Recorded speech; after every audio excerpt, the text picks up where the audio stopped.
Bonjour à toutes et à tous. On est aujourd'hui réunis pour un grand entretien avec Antonio Casilli. Mais avant ça, je voudrais vous dire qu'avec Espace Marx, on est très heureux de lancer ce nouveau podcast Cyber Révolution. Le titre est inspiré du livre Cyber Révolution et Révolution sociale d'Yvan Lavallée, qui a inspiré toute une génération d'ingénieurs marxistes, la mienne. On a voulu lui rendre hommage avec ce titre-là. Mais ce dont on veut parler, c'est l'impact politique et social de la révolution numérique qu'on est en train de traverser. Et puis aussi, éventuellement et évidemment, on voudrait mettre en avant les opportunités stratégiques qu'elle offre, puisque Karl Marx nous disait que la bourgeoisie crée ses propres fossoyeurs. On va essayer de rencontrer les fossoyeurs en question pour voir avec eux comment on peut les aider. On a vraiment voulu commencer la série par les bases matérielles de l'édifice et en réalité de tous les édifices, la question du travail et des travailleurs. Donc on est très heureux de recevoir aujourd'hui Antonio Casilli, qui est professeur à l'Institut Polytechnique de Paris. C'est un chercheur central dans le domaine du travail numérique et des plateformes, et ses travaux ont permis de mettre en lumière le concept du digital labor, dont vous avez sans doute entendu parler, et qui sera évidemment au cœur de notre discussion aujourd'hui. Bonjour Antonio. Bonjour Hugo. Moi j'ai tout de suite une question. Mhm. Suis-je parmi les fossoyeurs de la bourgeoisie ? Moi j'espère, en tout cas c'est l'image que j'ai de toi, donc Ok. j'espère qu'on va pouvoir la vérifier Déjà, ensemble. il faut préciser que moi je ne sors pas de la bourgeoisie comme classe d'origine. Je suis quelqu'un plutôt de classe populaire à la base. C'est vrai, qu'est-ce que c'est ton Absolument. origine?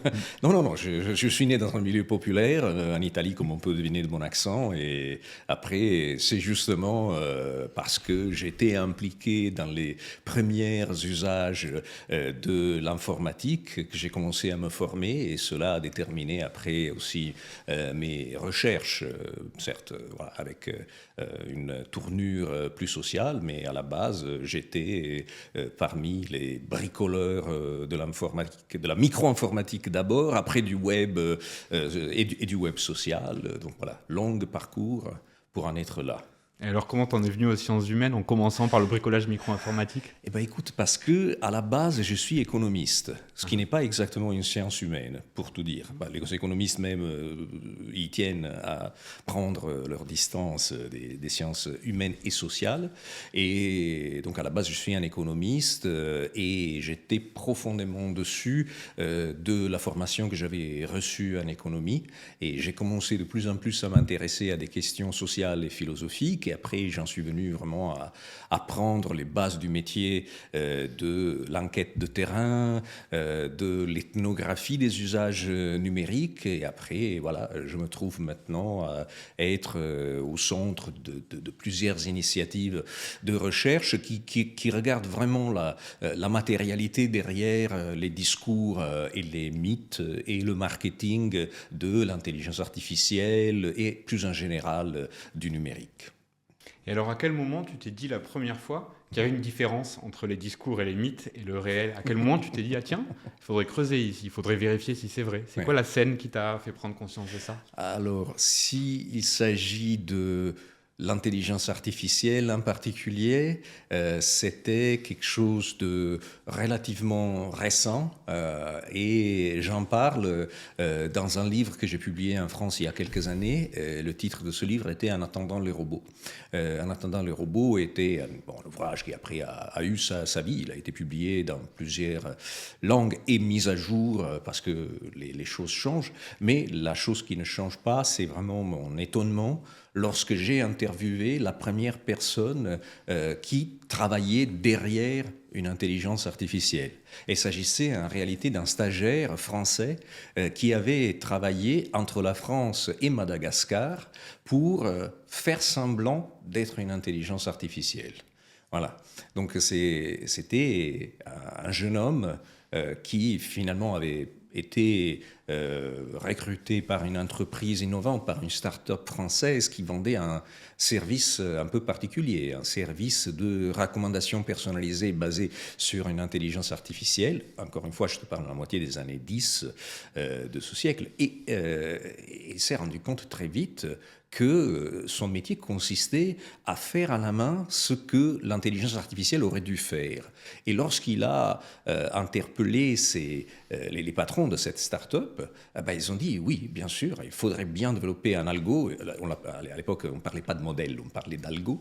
Mais finalement, il faut savoir s'il y a un marché et on n'a pas assez de liquidité pour le faire. Donc pour l'instant, c'est moins cher de le faire à la main. Et ce n'était pas seulement lui qui faisait ça à la main, il y avait tout un bataillon de personnes qui étaient dans plusieurs pays d'Afrique, notamment il travaillait avec Madagascar, et donc c'est à ce moment-là que je me suis dit, il faut vraiment lancer une enquête d'envergure sur cette question pour voir dans quelle mesure il y a un décalage important entre les performances prétendues de ces intelligences artificielles et ce qui est nécessaire pour les faire fonctionner. Et ce qui est nécessaire pour les faire fonctionner, c'est énormément d'efforts humains, de contributions humaines. Tu dirais que les intelligences artificielles font pas vraiment disparaître le travail alors? Oui, ça c'est, si tu veux, ma thèse principale. Et qu'on a eu toute une vague de personnes, de théoriciens et de consultants parfois, et parfois d'économistes, qui ont été un peu rapides, on va dire comme ça, quand ils ont sonné le tocsin du travail. Si je pense par exemple à quand j'étais économiste, et je te parle de la fin du siècle passé, et ben à ce moment-là, le livre qui était cité tout le temps, c'était La fin du travail de Jeremy Rifkin. C'est un livre qui a été publié à la fin des années 90. Et dans ce travail-là, dans cet ouvrage-là, déjà on disait que les technologies numériques, et après on citait déjà les premières intelligences artificielles et la robotique, allaient faire disparaître tout le travail humain. Après, on a eu même des questions qui ont cherché à chiffrer combien de travail humain, et on a eu des exemples comme par exemple une célèbre étude qu'on appelle désormais seulement l'étude de Oxford, qui a été publiée en 2013. Le titre anglais était The Future of Employment, donc le futur de l'emploi, et qui estimait qu'en 2030, aux États-Unis, on aurait perdu 47% des postes de travail. Et en 2030, on y est presque. Lorsqu'on enregistre ce podcast, il manque moins de 4 ans en 2030. Et je suis navré pour mes collègues de Oxford de te dire qu'on n'est pas du tout dans cette situation-là. À l'inverse, malgré les annonces toujours un peu apocalyptiques de vagues de licenciements, etc., les chiffres ne semblent pas du tout indiquer que même les États-Unis sont en train de perdre de l'emploi salarié. Si on parle seulement de celui-là, et malgré le Covid, malgré la crise climatique, malgré des guerres à répétition, l'emploi tient bon. Et d'ailleurs, si on regarde les chiffres dans le monde, on n'a jamais eu dans l'histoire humaine enregistré autant de personnes employées formellement et de personnes employées de manière informelle. Ça, c'est vraiment quelque chose d'important. Les deux formes de travail, donc celle salariée, protégée, avec un contrat de travail et toutes les tutelles qui vont avec, et celle qui est par contre complètement laissée à la bonne volonté des individus. Bon, les deux continuent de progresser pour des raisons évidente de nature démographique, mais aussi parce que cette idée selon laquelle les technologies sont conçues pour remplacer le travail humain, et ben, comme toutes les théories, les théories du grand remplacement sont des mensonges. C'est hyper intéressant ça parce que, tu vois, moi je suis informaticien et c'est vrai que quand on a vu débarquer des choses comme ChatGPT dans mon boulot, on a eu immédiatement cette impression-là, je veux dire non théorisée, tout le monde s'est dit oh, mais que va devenir notre métier? Absolument. J'ai des copains qui sont musiciens qui se sont dit la même chose, j'ai des copines qui sont secrétaires qui se sont dit la même chose, donc on a tous l'impression que notre emploi va disparaître, mais l'emploi ne disparaîtrait pas. Tu sais expliquer pourquoi? Tu as des... Alors, je précise un peu de manière assez significative, l'emploi peut disparaître parce que l'emploi, c'est-à-dire l'emploi formel, le travail qu'on définit comme typique ou classique, est sous le feu, mais vraiment, c'est-à-dire il est ciblé systématiquement par des politiques néolibérales ou plus récemment des politiques fascistes qui cherchent à saper les protections sociales associées au travail salarié. Donc de ce point de vue-là, oui, ce risque-là est bien présent, mais soyons clairs, les personnes qui déterminent la fin, ou alors je dirais plutôt la baisse de la qualité ou de la quantité du travail salarié, eh ben, ce n'est pas des intelligences artificielles, ces entités un peu abstraites, sont en réalité les personnes qui possèdent, produisent et qui profitent des intelligences artificielles. Pour faire court, ce qui te vire, c'est toujours le patron, ce n'est pas l'intelligence artificielle. Et après, effectivement, l'intelligence artificielle, comme d'ailleurs toute technologie depuis plusieurs siècles, presque 3 siècles, sont des prétextes très utiles pour justement ces mêmes capitalistes, investisseurs et patrons qui peuvent se servir de cela comme un prétexte pour dire regarde, c'est pas moi, moi je t'aime bien, cher travailleur, mais c'est la machine, c'est l'intelligence artificielle, c'est la machine à vapeur, c'est etc. Alors qu'en réalité, historiquement, on a toujours eu besoin d'êtres humains pour faire fonctionner ces mêmes machines. Et l'intelligence artificielle est d'ailleurs conçue, non pas pour remplacer l'être humain, mais pour aider l'être humain, pour assister l'être humain, pour travailler avec l'être humain. Et alors tout à l'heure, tu as décrit un petit peu tu as donné une intuition de la manière dont se passe la journée de quelqu'un qui se fait passer pour une intelligence artificielle. Et alors tu sais aussi, je crois, tu as beaucoup travaillé sur la manière dont se passe la journée de quelqu'un qui fabrique une intelligence artificielle. Est-ce que tu peux nous dire un petit peu à quoi ça ressemble, la journée de quelqu'un ? D'abord, je dirais que j'ai beaucoup travaillé sur les deux parce que finalement, c'est les mêmes personnes qui font autant ce qu'on appelle désormais le pré-entraînement d'une intelligence artificielle que la vérification de l'intelligence artificielle. Donc vérifier par exemple que ChatGPT n'hallucine pas, ne débloque pas, ne soit pas complètement biaisé. Et finalement, lorsque parfois il faut intervenir de manière directe et rapide pour corriger des erreurs, parfois on se fait passer par des intelligences artificielles. Donc ce n'est pas toujours une question de fraude, même s'il y a beaucoup de fraude dans ce contexte-là. Donc voilà, c'est comme ça que j'ai commencé à m'intéresser à ce que par la suite on connaît désormais en France comme les travailleurs du clic. Et c'est une définition, c'est une expression, si tu veux, qui est née d'un compromis avec mon éditeur français. Personnellement, en 2026, j'ai tendance à parler de moins en moins de travailleurs du clic et à parler de plus en plus d'ouvriers des données, ouvriers de la data. Donc, ouvriers de données, c'est aussi pour dire que ces personnes s'inscrivent dans la longue tradition des luttes ouvrières et de la classe ouvrière, et qu'ils ont plusieurs éléments qui rapprochent des ouvriers, des manufactures et de l'industrie 1.0. Alors, par contre, ils font quelque chose un type de métier qui n'existait pas au début de l'industrialisation, pas dans cette forme-là, c'est-à-dire produire et préparer des données de qualité pour que les modèles ou les algorithmes, comme on les appelait à une époque, ou tout simplement les logiciels que nous utilisons, puissent fonctionner. Parce que la plupart des intelligences artificielles que nous utilisons aujourd'hui, j'ai presque envie de dire la presque totalité des intelligences que nous utilisons aujourd'hui, sont basées sur des approches qui sont des approches de machine learning, grosso modo. Et cela signifie qu'il faut vraiment donner à la machine pour lui apprendre, c'est pour ça qu'on parle de machine learning, donc d'apprentissage automatique, il faut donner à la machine énormément d'exemples. Et ces exemples, c'est les données. Donc on montre au modèle d'intelligence artificielle des textes en différentes langues, on montre comment on traduit d'une langue à l'autre, on montre des images pour que la machine apprenne à reproduire des images, on montre au modèle des vidéos pour qu'il génère des vidéos.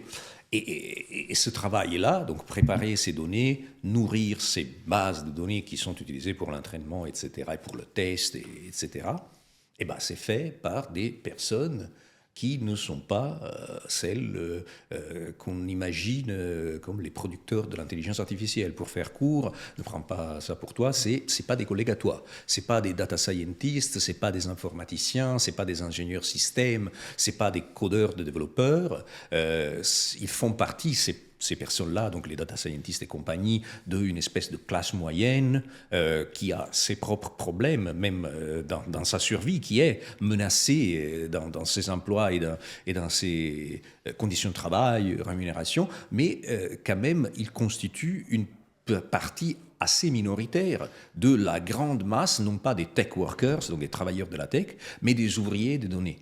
Parce que si on fait une estimation un peu rapide, donc on parle de quelques dizaines de millions de personnes qui font le métier qu'elle tient, mais si on parle des personnes qui font ce travail d'ouvrier des données, selon des estimations de la Banque mondiale, donc ce n'est pas les plus marxistes du monde, on parle de plusieurs centaines de millions.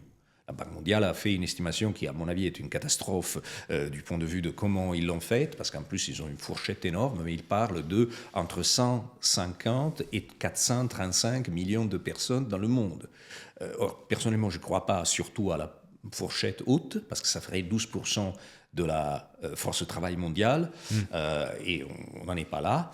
Mais c'est indéniable que moi et tous les collègues qui travaillent sur les ouvriers de la data, eh ben nous ne faisons que voir ce phénomène qui devient de plus en plus important dans les années, malgré le fait que, oui, ces soi-disant intelligences artificielles génératives pré-entraînées à la ChatGPT ou Claude eh ben, existent depuis bientôt 5 ans.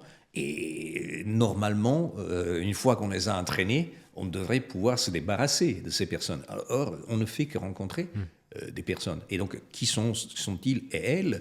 Eh ben, alors d'abord, c'est des travailleurs pauvres, on va dire, de l'intelligence artificielle. Quand je dis pauvres, c'est-à-dire qu'ils sont faiblement, très faiblement rémunérés. J'ai rencontré des personnes qui gagnaient $1,34 par heure. Ça, c'était les personnes qui ont entraîné ChatGPT. J'ai rencontré des personnes qui gagnaient l'équivalent de 100 euros par mois, et ça c'était encore à Madagascar, et même des personnes qui étaient payées un produit de première nécessité, un produit alimentaire, un riz, un sucre, un haricot, et ainsi de suite.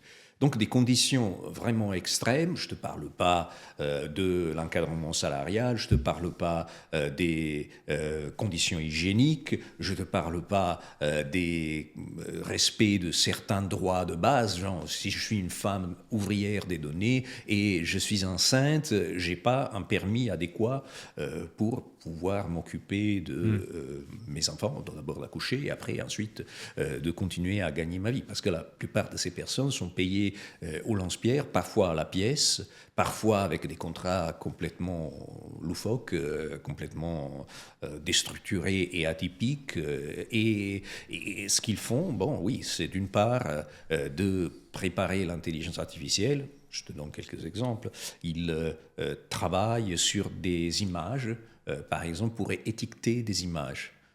Voilà un exemple parmi d'autres, une voiture autonome Tesla qui a un système de conduite soi-disant autonome, doit pouvoir enregistrer ce qui se passe autour du véhicule et savoir interpréter que là, c'est un feu de circulation, là, c'est un piéton qui traverse la rue, là, c'est une autre voiture qui progresse à une certaine vitesse. Et alors, pour ce faire, énormément de personnes, dans le passé et encore aujourd'hui, ont été payés pour passer du temps à regarder des vidéos, à bloquer des photogrammes et dessiner, par exemple, des carreaux plutôt, autour d'une voiture, un véhicule autonome, et ajouter une étiquette, un label, un hashtag, voiture, et feu de circulation, etc., etc. Et de cette manière-là, on permet le véritable apprentissage. Qu'on appellerait dans ce contexte-là un apprentissage supervisé, mais on sait très bien que le non supervisé quand même demande beaucoup de supervision a posteriori. Parce que même si on n'ajoute pas les étiquettes au début, quand même, il faut vérifier bien que la machine ait interprété d'une manière qui a quelque signification pour les êtres humains, le fait d'avoir classé telle chose dans la même classe qu'avec cette autre chose. Donc si par exemple elle classe si elle classe tous les, que sais-je, feux de circulation rouges et toutes les voitures rouges dans la même classe, non supervisée, eh ben, très fortement, c'est la couleur qu'elle a considérée comme vraiment important. Et ceci, à nous, êtres humains, ça ne nous intéresse pas. Parce que, donc il faut corriger et vérifier que cet apprentissage ait lieu. Donc c'est pour dire, l'apprentissage ne se termine jamais, et ces personnes le savent bien malgré la précarité de leur emploi.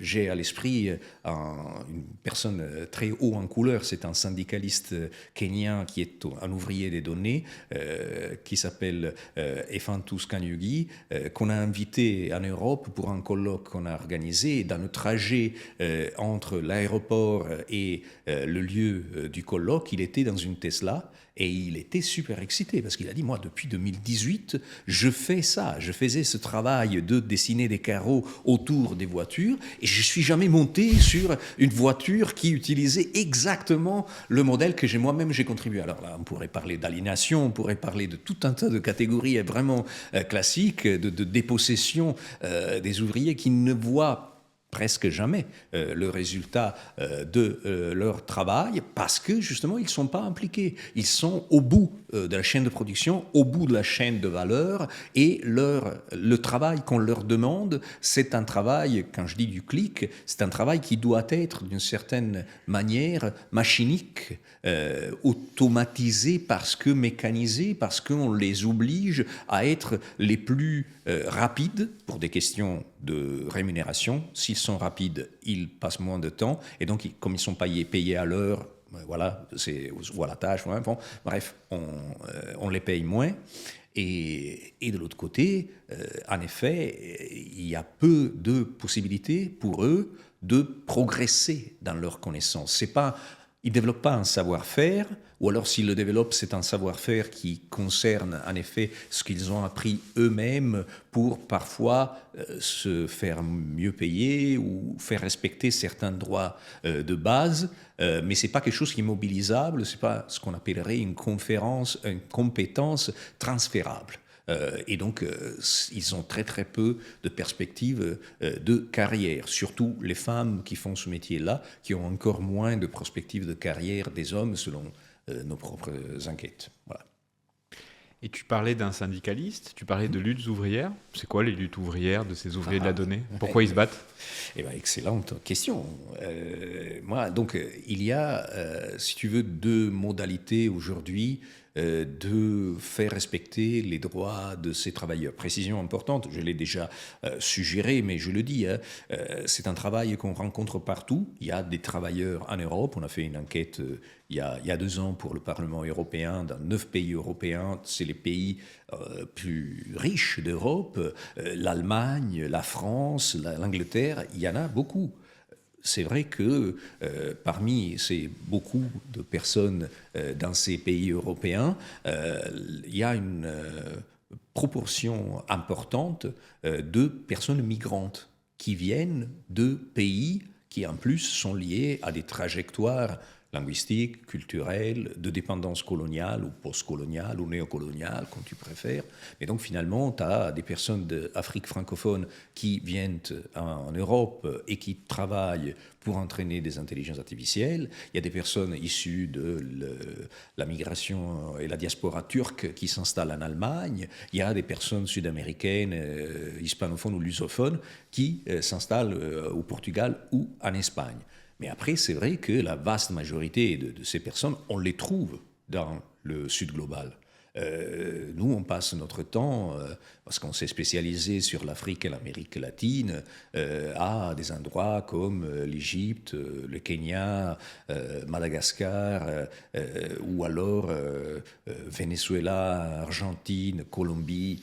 C'est des pays chacun pour des raisons différentes, et en plus avec un encadrement d'un point de vue légal et des situations économiques fort différentes, qui sont particulièrement riches en, d'abord, êtres humains. Le nombre d'êtres humains est toujours important, la biomasse, on pourrait dire presque, mais c'est une biomasse de personnes jeunes et surtout très diplômées. Et ça, c'est quelque chose d'assez important. Malgré le fait que leurs compétences ne sont pas reconnues et que leur métier est décrit comme un métier de tâcheron et en plus payé comme un métier de tâcheron, c'est des personnes qui ont entre 20 et 35 ans, donc la fleur de l'âge, et en plus qui sont systématiquement avec des diplômes. On rencontre des personnes avec des masters, on rencontre des personnes avec des doctorats, pas toujours dans leur, comment dire, dans un métier lié au STEM, donc aux matières techniques, mais oui, c'est des personnes qui ont un très haut niveau et systématiquement, dans chaque pays, un niveau beaucoup plus important par rapport au niveau moyen de leur pays. Et donc, du coup, ça veut dire quoi? Ça veut dire qu'on est en train de gâcher une quantité énorme de capital humain. Si tu crois à cette catégorie, donc le capital humain, normalement, serait fait par les personnes qui sont les mieux éduquées et donc les plus compétentes et donc les plus performantes et qui donc, selon un autre mythe néolibéral, ils devraient trouver sur le marché du travail les meilleures positions, les plus protégées, les mieux rémunérées. Eh bien, ceci n'est pas du tout le cas. Ils sont payés peanuts, ils sont payés un haricot et un riz, ou ils sont payés quelques dizaines de dollars et euros. Et en plus, c'est un travail précaire, c'est un travail abrutissant, parce que dans la meilleure des hypothèses, c'est un travail répétitif et qui ne représente pas l'aboutissement d'une vie. C'est pas une vocation, pour ainsi dire. Et dans certains cas, c'est carrément un travail traumatisant qui provoque des problèmes psychologiques très sérieux auprès de ces personnes-là. Donc ils s'organisent. Ils s'organisent d'une part pour, disons, lancer des actions en justice. On en a eu en France, on en a eu au Brésil, en Afrique. Alors là, clairement, il faut avoir un système légal de protection du travail qui permette de lancer des actions en justice comme ça. Il y en a eu aussi aux États-Unis. Aux États-Unis, c'est plutôt des travailleurs individuels qui, disons, montent une action en justice contre leur ancien employeur. Scale AI, et donc c'est une plateforme d'annotation de données et de travail de la donnée qui a été récemment rachetée par Facebook, par Meta, et ils ont payé cher, ils ont payé 15 milliards. C'est pour dire que quand même, ce n'est pas une activité à faible valeur pour ces grandes entreprises de la tech. Et bien oui, elle s'est retrouvée au centre de plusieurs actions en justice d'ex-ouvriers de la data qui considèrent encore, parce que les actions sont toujours en cours, qu'ils ont subi ce qu'on appelle un vol de salaire, wage theft. Donc tout simplement, ils n'ont pas été payés à leur juste valeur. Dans d'autres contextes, en Europe, en France notamment, et au Brésil, on a même tenté à requalifier ces personnes, reclassifier plutôt ces personnes, de travailleurs freelance, parce que liés par des contrats, disons, ou par des non-contrats. Parfois, c'était tout simplement, ils disaient oui à des conditions générales d'usage. Hein, et donc, voilà, on a cherché à les faire reclassifiés en salariés. Et au Brésil, ça a marché. Donc, une entreprise qui faisait ce type d'annotation pour des solutions automatiques de ce type, qui avait plusieurs centaines de travailleurs, d'ouvriers de la donnée. En France, il y avait une entreprise qui s'appelait Click and Walk. En 2020, il y a eu une action en justice et ils ont perdu, c'est-à-dire l'entreprise a été condamnée au début elle déclarait avoir 400 000 utilisateurs / travailleurs. Donc elle aurait dû systématiquement proposer à 400 000 personnes prétendues en contrat de travail. Mais à la fin, la Cour de cassation a renversé cette décision et donc voilà, ils sont sortis tranquilles. Et dans d'autres contextes, voilà, on a des actions en justice qui par contre se conjuguent avec des nouveaux syndicats ou des anciens syndicats qui commencent à s'y mettre. Donc des nouveaux syndicats qui ont des normes qui peuvent varier. Donc par exemple, aux États-Unis, un syndicat très actif, c'est la AWU qui signifie Alphabet Workers Union, qui est ce qu'on appelle un syndicat cross-collar, donc transcatégorie, cross-catégorie.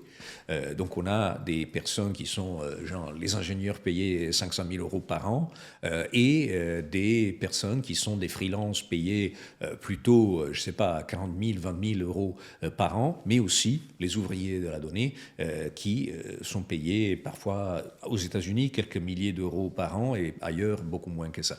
Et donc voilà, le fait de chercher à créer des syndicats qui dépassent les catégories salariales classiques ou même les statuts classiques permet de voir des nouvelles perspectives. Dans d'autres cas, je pense au Kenya en particulier, il y a des syndicats qui sont vraiment spécialisés. Il y a le syndicat, par exemple, pour les annotateurs. C'est les Data Labelers Association. Il y a le syndicat pour les modérateurs de contenu. C'est les African Content Moderators Union. Le nom change, mais c'est toujours le même métier. Même les modérateurs de contenu, même si on les imagine comme les censeurs d'Internet, en réalité, sont des personnes qui entraînent des intelligences artificielles qui vont filtrer ou proposer certains contenus. Mais donc, en effet, ils font partie de la même catégorie, mais ils sont parfois fragmentés. Et après, voilà, oui, il y a tout un discours à faire, un débat à avoir sur le rôle des syndicats classiques, traditionnels, avec lesquels on travaille, mais c'est un peu plus difficile, on va dire. C'est hyper intéressant cette comparaison que tu fais avec la classe ouvrière industrielle traditionnelle et l'industrialisation, disons, des siècles derniers, parce que moi j'ai le même type d'ambiguïté dans le rapport avec l'IA, c'est-à-dire que je partage évidemment la critique très forte des rapports des dominations que tu fais, des rapports de production qui permettent de faire émerger. Et en même temps, dans ma vie, l'IA, c'est un livre qui répond aux questions qu'on lui pose. Et en même temps, ça règle plein de problèmes et ça me donne l'intuition que ça pourrait en régler plein d'autres. Dans les siècles derniers, on disait de l'usine la même chose. À la fois, c'est horrible parce que c'est les rapports de production capitalistes, etc. Mais si demain l'usine était dirigée par les travailleurs, ça changerait tout. On pourrait la mettre au service de l'humanité, etc., etc. Tu penses que c'est vrai aussi de l'IA, qu'il y a un usage de l'IA émancipateur, oui, une promesse progressiste autour de l'IA? Alors, d'abord, j'y tiens à préciser que moi aussi, je suis dans la même situation. Je ne la conçois pas forcément comme une question d'ambiguïté. Hein. Si quelqu'un a introduit une innovation, je ne sais pas, la première personne qui a inventé l'anesthésie, moi, je le remercie. Mais en même temps, je voudrais, parce que je préfère être, qu'on m'enlève une dent sous anesthésie plutôt que sans anesthésie. Mais en même temps, je ne veux pas non plus me retrouver face à des risques de la manière dont l'anesthésie est produite, c'est-à-dire la substance anesthésisante est produite. Je ne veux pas, par exemple, avoir un risque d'un surdosage qui, par exemple, me mette dans le coma. Ou alors, je ne veux pas non plus que les personnes qui produisent cette substance ou ce médicament doivent le faire dans des situations qui les met en danger parce que, par exemple, que sais-je, le lieu dans lequel il y a eu cette production a lieu provoque, que sais-je, des contaminations, et etc., etc. Donc c'est la même chose. Le point de départ, c'est ça. Le point de départ aussi nous permet d'envisager des issues possibles. Et pour moi, il y a, disons, au moins 3 catégories d'issues possibles. L'issue c'est même pas les utopies concrètes ou les outils que nous avons à notre disposition. Il y a des outils à notre disposition pour chercher à contrer cette situation, donc ces rapports de domination. Il y a des lois et il faudrait les appliquer. Et il faudrait surtout ne pas les revoir à la baisse, comme le fait systématiquement le Parlement européen et la Commission européenne. Ou alors, par exemple, il y a des institutions, comme par exemple les corps intermédiaires, les partenaires sociaux, les syndicats, ou d'autres, comme par exemple, effectivement, des institutions qui s'occupent de réaliser l'inspection du travail, et ainsi de suite. Donc, en effet, il y a des outils qu'il faudrait utiliser systématiquement. Même par exemple lorsque l'intelligence artificielle est déployée d'une manière assez sauvage dans nos lieux de travail. Dans le contexte universitaire, en France comme ailleurs, on se retrouve souvent avec une injonction d'usage du type « notre université a passé un deal avec Mistral ou c'est pas un Microsoft, et donc vous êtes prié d'utiliser cette intelligence artificielle-là, mais à moi, on ne m'a pas interpellé, le conseil d'entreprise, ou alors plutôt le conseil de l'école, on ne l'a pas sollicité, les syndicats n'ont pas été impliqués, et ainsi de suite. Donc d'abord, c'est ça. Il y a des outils, il y a des moyens, il faut s'en servir.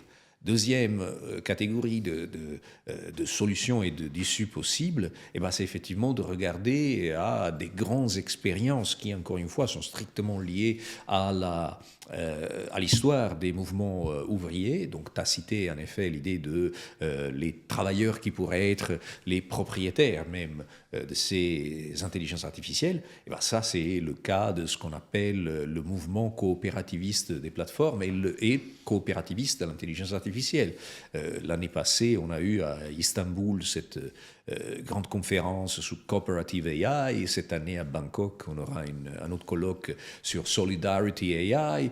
C'est des initiatives auxquelles je suis, je dis, relativement proche, parce qu'après, il y a aussi des tas de compromis qui me laissent toujours un peu froid, parce que parfois, tu vois aussi les grands groupes industriels qui disent c'est vachement intéressant, il faut que moi aussi, je m'invite à ces colloques-là ou à ces consortiums ou à ces initiatives. Donc, à mon avis, il faut aussi travailler sur le côté antagoniste de ces mouvements coopératifs et mutualistes qui, encore une fois, sont issus de la tradition du coopérativisme et du mutualisme qui fut et qui est encore une partie importante des mouvements ouvriers. Après, oui, il y a quand même des initiatives qui sont un peu plus des moonshot, ça veut dire en anglais quelque chose qui relève d'une tentative, d'une réflexion qui est pour l'instant plus abstraite, qu'on définirait véritablement une utopie, mais une utopie réalisable. Par exemple, d'utiliser, et ça c'est très controversé, mais ça c'est l'une de mes positions, d'utiliser des dispositifs de rémunération collective, comme par exemple des revenus universels numériques, pour payer non pas les individus et non pas à la donnée, c'est-à-dire non pas pour qu'ils réalisent des données, mais par le fait même de se retrouver à être utilisateur producteur, parce que n'importe quel utilisateur, même de ces outils, même quand on utilise ChatGPT, on a toujours une sollicitation à donner un feedback, donc thumb up, thumb down, ou alors écrit un commentaire, et tout ceci est utilisé pour faire du reinforcement learning, donc encore une fois, pour faire une partie du travail d'amélioration. Et d'autres situations, enfin, il y a d'autres réflexions en cours, réflexions sur les comment environnementaux et numériques, donc, ou alors sur le numérique communautaire et sur l'intelligence artificielle communautaire. Quand on dit communautaire en France, évidemment, c'est un gros mot. Communautaire, c'est toujours associé à quelque chose qui est contre le vivre ensemble, contre le lien social. Ailleurs, je pense à l'Amérique latine, parce qu'on travaille souvent avec l'Amérique latine, souvent avec des peuples autochtones. Communauté, c'est tout simplement un groupe territorial et parfois culturel de personnes qui ont des intérêts communs et qui donc, par exemple, ont intérêt à ne pas se faire bouffer par Anthropic, Microsoft, Amazon, etc. Parce que du jour au lendemain, ils ont décidé d'ouvrir un centre de données qui va pomper toute l'eau de la communauté et du territoire, ou d'ouvrir une centrale nucléaire qui sert pour faire fonctionner le centre de données. Donc voilà, c'est une manière de réfléchir d'une manière un peu plus holistique aux intelligences artificielles. Tu l'as mentionné rapidement en parlant, le fait que les usagers sont aussi des producteurs ou des coproducteurs des modèles d'intelligence artificielle. Ouais. Est-ce que dans quelle mesure c'est encore vrai à l'heure de l'expansion des ouvriers, de la data, etc. Est-ce que c'est encore vrai ? Ah non, c'est encore vrai. Alors voilà, je précise que moi j'ai passé la deuxième moitié des années 10 à me disputer avec moitié de la France sur cette question-là, qui pour moi relevait de l'évidence. Là, c'est le moment où effectivement je m'avère être beaucoup plus rital, beaucoup plus italien que français. Moi, je sors d'un milieu de réflexion encore une fois antagoniste qu'on appelle le marxisme autonome.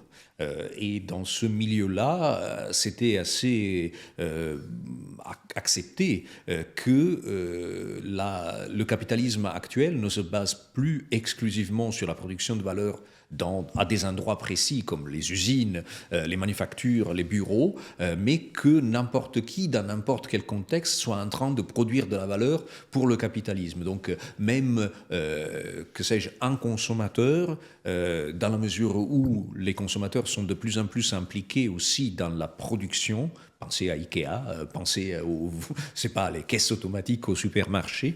Nous réalisons tout un tas de tâches qui normalement auraient dû être réalisées par des personnes rémunérées.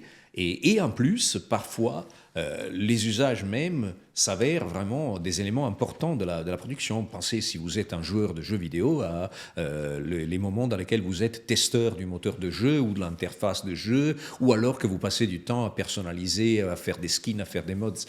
Bon, enfin bref, pour ceux qui jouent, on se comprend. Mais bref, donc je disais, à un certain moment, je me suis dit, si on regarde par exemple surtout ce qu'on a appelé à une époque le web social, donc tous les médias sociaux, voilà, Facebook, YouTube et compagnie, etc., c'était entièrement basé sur l'idée selon laquelle ces plateformes allaient être nourries par des contenus produits par les usagers. Et malgré le fait que déjà à cette époque, on avait une micro-élite de personnes à la je ne sais pas, Joe Rogan ou MrBeast, c'est vrai que la presque totalité des utilisateurs, parce qu'ils sont des milliards littéralement, étaient des personnes qui le faisaient de manière non rémunérée. Et pourtant, eux aussi mettaient en ligne des photos, mettaient en ligne des vidéos, commentaient, participaient, faisaient circuler l'information. Et donc voilà, c'était à une époque un moment important dans lequel on s'est dit tout ce travail social en réseau, il doit être reconnu en tant que travail. Et ça, je disais, j'ai passé la moitié des années 10 à me disputer parce qu'en 2015, avec un collègue qui s'appelle Dominique Cardon, on a publié un livre qui s'intitulait à moitié en français « Qu'est-ce que le digital labor ?» Donc c'est quoi le travail digital du doigt, hein.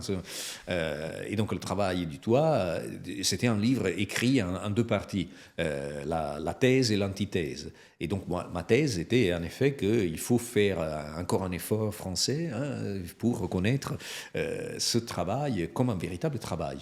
Et ce n'est pas une métaphore, c'est vraiment un travail parce qu'il produit de la valeur, parce que finalement on prend du temps, parce qu'il demande des compétences, etc., etc. Et Dominique Cardon était d'un avis complètement différent. Après, dans les années, j'ai vu que sa position s'est un peu calmée. Et ma position à moi est devenue un peu plus sophistiquée dans la mesure où après, dans plusieurs écrits suivants, j'ai dit attention à ne pas confondre ce travail des usagers avec exclusivement le travail gratuit. Parce qu'en réalité, il y a une continuité entre le travail que nous réalisons sur ces plateformes et des formes de travail qui sont les mêmes et qui sont par contre rémunérées. Mal, mais rémunérées. On vient de les citer. Les personnes qui gèrent les données, les modérateurs de contenu, même parfois les gens qui créent des fraudes aux faux clics, aux faux visionnages sur les vidéos. C'est des personnes qui sont payées très très faiblement, qui sont payées moins qu'une centime, plus vous vous éloignez des pays à haut revenu, moins ces gens sont payés. Et ma question de base est quelle est la différence entre une personne qui partage une vidéo, qui produit une vidéo et qui est payée 0 et une personne qui est payée 0,0001 centime. La question est que pour nous, dans notre perspective de pays riches, c'est clair que la différence est infinitésimale. Il n'y a pas presque de différence. Pour eux, par contre, il y a une différence importante parce que parfois, le fait de gagner quelques centimes dans des pays comme le Venezuela, dans lequel à un certain moment le salaire minimum était de $6 par mois pendant le Covid, en effet, oui, le fait de gagner quelques centimes peut faire la différence. Et donc, en effet, cette question du travail des usagers est encore vraie, est encore plus vraie aujourd'hui. Parce que la généralisation des intelligences artificielles génératives nous met systématiquement dans des conditions de usagers travailleurs, usagers entraîneurs. Peut-être qu'on n'est pas des pré-entraîneurs, mais des post-entraîneurs, certainement, oui. Tu parlais du Venezuela. J'avais vu un dossier dans Fakir, je pense que c'était l'été dernier ou l'été d'avant, je ne sais plus, mais j'avais vu un dossier qui expliquait Amazon Mechanical Turk et toutes les plateformes qui permettent qui distribuent le travail à ces travailleurs du clic que tu décris. C'est quoi les différences entre un travailleur du clic en France et un travailleur du clic au Venezuela ? Ils vivent pareil, ils font pareil, ils sont payés pareil, comment ça marche ? Alors, ils sont pareils parce que de plus en plus, ils sont jeunes et diplômés. Et ça c'est quelque chose qui est une tendance des dernières années, même dans le nord global, de plus en plus d'hommes par rapport aux femmes. Et ça, au début, c'était pas comme ça. Nous, on a fait une première enquête en France et dans d'autres pays du Nord, je pense aux États-Unis, oui, certainement, et en Allemagne. À cette époque, avant le Covid, c'était presque 50-50. En France, c'était 56% de femmes versus 44% d'hommes. Or, aujourd'hui, du point de vue sociodémographique, on commence à voir des tendances globales. Mais la différence fondamentale, c'est effectivement le contexte économique de ces pays. Parce que, par exemple, le fait d'être travail ouvrier de la donnée en France ou en Allemagne ou en Espagne n'est pas la même chose qu'au Venezuela. Et d'ailleurs, le Venezuela, c'est pas comme Madagascar ou l'Égypte, chacun a ses spécificités, parce que le fait que ce travail-là soit un revenu primaire ou secondaire change complètement la donne. En France, typiquement, c'est un revenu de complément. C'est un travail à côté. Si on a un travail et si on est chômeur, on espère qu'on touche au chômage, au RSA ou à quelque type d'aide et que donc ce travail serve à compléter, donc à permettre d'arriver à la fin du mois. Donc c'est un travail qui est occasionnel, qui parfois peut occuper une portion assez importante de la journée, plusieurs heures par la journée, mais ce n'est pas une activité principale, parce que tout simplement, on n'arriverait pas à gagner sa vie en faisant ce travail-là. Même si dans le Nord, c'est mieux payé, en proportion, c'est pas suffisant pour pouvoir vivre de manière correcte. Après, si on va dans d'autres contextes, je te donne l'exemple de, par exemple, Kenya et Madagascar. Donc, Madagascar, pour des questions d'infrastructure, c'est pas des personnes qui travaillent depuis chez eux connectées à une plateforme comme Amazon Mechanical Turk. Amazon Mechanical Turk, d'ailleurs, elle existe depuis 20 ans, mais désormais, c'est un peu une maison vide, une maison hantée. Mais voilà, donc bref, ils sont pas forcément connectés à une plateforme. Il y en a quelques-uns, mais la plupart travaillent depuis des bureaux. Alors ça, ou c'est des vraies entreprises, ou alors c'est des maisons transformées en usines à clics, pour faire court. Mais ceci est dû au fait qu'il y a des problèmes d'infrastructure, il y a des problèmes de connexion à Internet qui coûtent super cher. Il y a des problèmes de courant, électrique, donc il y a souvent des blackouts, et donc il faut avoir un générateur et pour pouvoir continuer à travailler. Donc ça, c'est déjà une situation différente, et pour pouvoir fidéliser ces personnes, il faut leur proposer quelque chose de relativement plus stable. Mais parce qu'il est plus stable, il y a, si l'on veut, une mauvaise nouvelle, c'est moins bien payé. C'est payé, en effet, comme je disais, on a trouvé des personnes qui étaient payées à la hauteur de 90 € par mois et d'autres qui étaient arrivées jusqu'à 110, 120 € par mois, ce qui n'est pas suffisant du tout pour une grande ville comme Antananarivo ou Fianarantsoa, sont deux grandes villes du centre du pays, et c'est des villes chères. Si je vais par exemple au Kenya ou en Égypte, là la situation est différente. Il y a une infrastructure. Et donc, on a la possibilité de travailler depuis chez soi.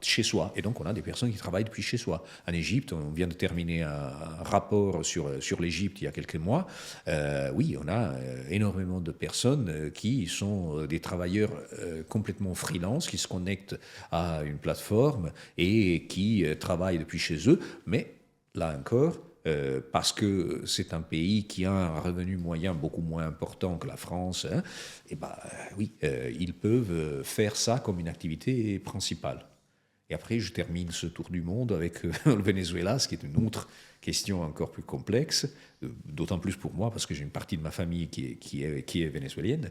Mais donc, du coup, la situation est telle que, d'abord, c'est un pays extrêmement pauvre, 80% de la population est en dessous du seuil de pauvreté, mais c'est un pays de personnes hautement équipées, mais mal équipés. C'est-à-dire que déjà à l'époque Chavez, on avait lancé un programme d'ordinateurs pour les enfants. Et donc ces mêmes ordinateurs, c'était des vieilles bécanes d'il y a 15 ans, sont encore là. Donc il y a des maisons qui sont équipées et qui donc permettent de travailler depuis chez soi, mais pour pouvoir assurer une activité importante et en plus travailler sur plusieurs fuseaux horaires, parce que parfois les clients sont en Russie ou en Espagne, et donc il y a un décalage horaire. Il faut travailler toute la journée et donc il y a des tours qui sont parfois générationnels. Donc c'est le matin, c'est la maman ou le papa, l'après-midi, c'est les enfants quand ils rentrent à l'école, le soir, c'est les grands-pères, dans des familles élargies. Et c'est d'ailleurs le seul endroit au monde dans lequel, dans nos enquêtes, on a rencontré du travail minoril, du travail d'enfants. Et parce que, tout simplement, c'est des enfants qui travaillent dans le cadre de leur famille. Je te remercie beaucoup pour tout ce tour d'horizon. On est en train de s'acheminer doucement vers la fin de l'heure qu'on avait à passer ensemble. Moi, je pense que c'est extrêmement important, toute la présentation que tu as faite et le fait de permettre de toucher du doigt comment se passent les choses concrètement, parce qu'on nous donne des mots, c'est le cloud, c'est le nuage, alors tout est très abstrait et tout est très poétique, mais il y a quand même une matérialité dans ce qu'on fait et dans ce qu'on dit. Il y a des gens qui travaillent, il y a des gens qui produisent ce que d'autres consomment, et je crois que c'est assez essentiel de les visibilité, de donner à voir que c'est le travail et c'est la classe ouvrière qui fait jaillir toute la prospérité humaine. Donc ce que tu fais, ce que tu nous as dit là, je crois, permet de le mesurer.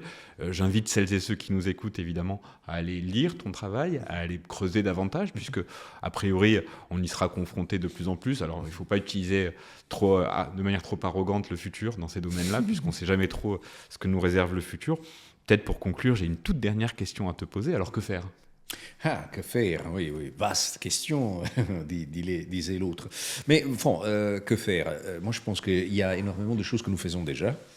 Encore une fois, travailler avec les outils à notre disposition, oui, le faire. Ne pas se priver de se protéger et de se mettre en sécurité face, non pas à un prétendu risque technologique qui serait tout le temps là. D'ailleurs, je pense qu'avec l'intelligence artificielle, le risque technologique a été parfois élevé à argument marketing. Donc on nous présente ces machines comme beaucoup plus dangereuses qu'elles sont, parce que comme ça, on est poussé à penser qu'elles sont beaucoup plus efficaces et performantes qu'elles sont.